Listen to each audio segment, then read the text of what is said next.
بسم اللہ الرحمن الرحیم۔ شروع کرتی ہوں اللہ کے نام سے جو بڑا مہربان اور نہایت رحم کرنے والا ہے۔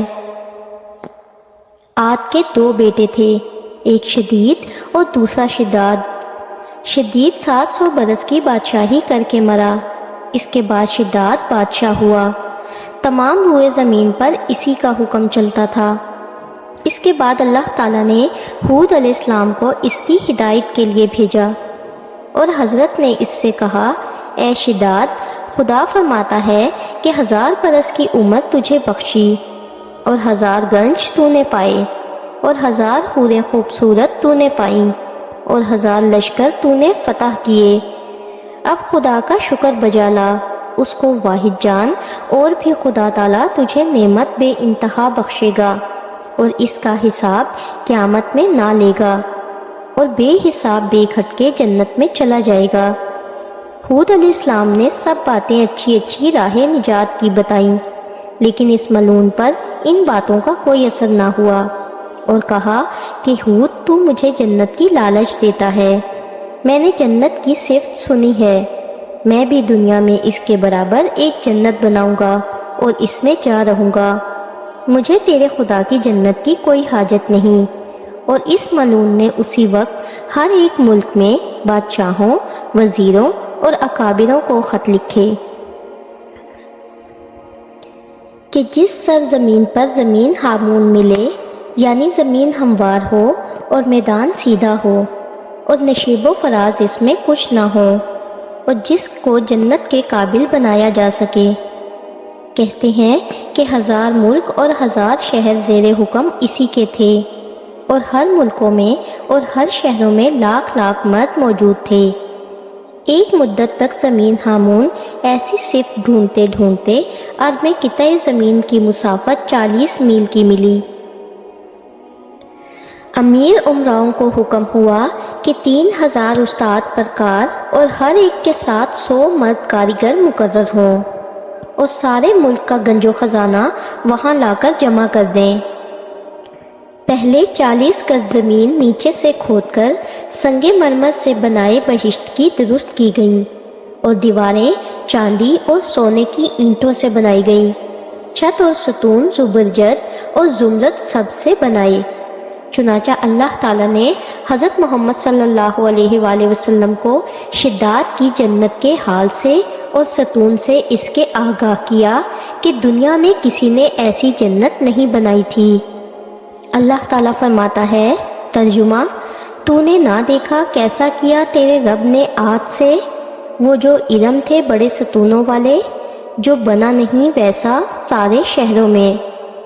یعنی عاد ایک قوم تھی، ارم اس میں ایک قبیلہ تھا، اس میں سلطنت تھی، ان میں عمارتیں وہ بناتے بڑی بڑی اونچی، اور صفتیں اس کے بہشت کی یہ ہیں کہ درخت اس میں نصف چاندی کے اور نصف سونے سے بنائے گئے، اور پتیاں اس میں زمرد سب سے جڑی تھیں، اور ڈالیاں اس کی یاقوت سرخ کی تھیں، اور میوے انواع و اقسام کے اس درخت پر لگائے تھے، اور بجائے خاک کے اس میں مشک اور عنبر زعفران سے پر کیے تھے، اور بجائے پتھر کے اس کے صحن میں موتی اور مونگا ڈالے تھے، اور نہریں اس میں شیر و شراب اور شہد کی جاری تھی، اور بہشت کے دروازے پر 4 میدان بنائے، اور درخت میوے دار اس میں لگائے تھے، اور ہر ایک میدان میں لاکھ لاکھ کرسیاں سونے چاندی کی بچھی تھیں، اور ہر کرسی پر 1000 دسترخوان لگائے گئے، اور ہر دسترخوان میں انواع و اقسام کی نعمتیں رکھی تھیں۔ اور خبر ہے کہ 40,000 خزانے سونے اور چاندی کے بہشت کے خرچ کے لیے جاتے تھے، یہاں تک کہ 300 برس میں کام اس کا انجام ہوا، اور وکیلوں کو ہر ملک میں بھیجا تھا کہ درہم بھر چاندی کسی ملک میں پاؤ تو نہ چھوڑو اور بہشت میں داخل کر دو۔ آخر یہ نوبت پہنچی کہ ایک عورت بڑھیا غریب مسکین کی اس کی بیٹی کے گلو بند میں 1 درہم چاندی تھی، ظالموں نے اسے بھی نہ چھوڑا۔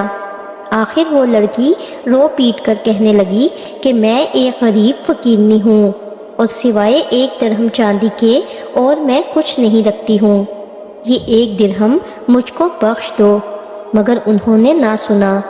تب اس غریب نے خدا کی بارگاہ میں فریاد کی، یا الہی تو اس کا انصاف کر، اس ظالم کے شر سے مظلوم کو بچا کے رکھ، اور اس کی بے انصافی کا تو انصاف کر اور اسے تو دفع کر۔ آخر اس کی فریاد خدا کی بارگاہ میں مقبول ہوئی۔ اللہ تعالیٰ نے فرمایا، ترجمہ: پرہیز کرو مظلوم کی بد دعا سے، مقرر وہ مقبول ہوتی ہے۔ خبر ہے کہ شداد نے سارے ملک کے لڑکے اور لڑکیاں خوبصورت خوبصورت دیکھ کر دمشق میں جو اس کا مکان تھا منگوا کر جمع کی تھیں کہ مانند حور اور غلاماں جنت میں اپنی خدمت میں رکھوں گا۔ 10 برس تک وہ ارادہ کرتا رہا تاکہ جنت کو جا کر دیکھے، مگر خدا تعالیٰ کو منظور نہ تھا کہ وہ جنت میں جائے۔ ایک روز کمال خواہش سے 200 غلام ساتھ لے کر جنت دیکھنے کو گیا۔ جب جنت کے نزدیک جا پہنچا، غلاموں کو چاروں میدانوں میں بھیجا اور ایک غلام کو ساتھ لے کر چاہا کہ جنت کے اندر جائے۔ وہیں جنت کے دروازے پر ایک شخص کو کھڑا ہوا دیکھا۔ اس سے پوچھا، تو کون ہے؟ اس نے جواب دیا، ملک الموت ہوں۔ شداد نے کہا، تو یوں کیوں آیا ہے؟ اس نے کہا، تیری جان قبض کرنے کو آیا ہوں۔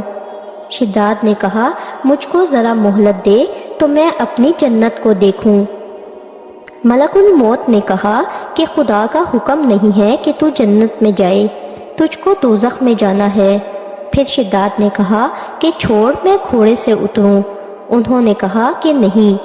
تب اسی حالت میں ایک پاؤں اس کا گھوڑے کی رکاب میں رہا اور دوسرا پاؤں جنت کے دروازے پر تھا کہ جان اس کی قبض ہوئی۔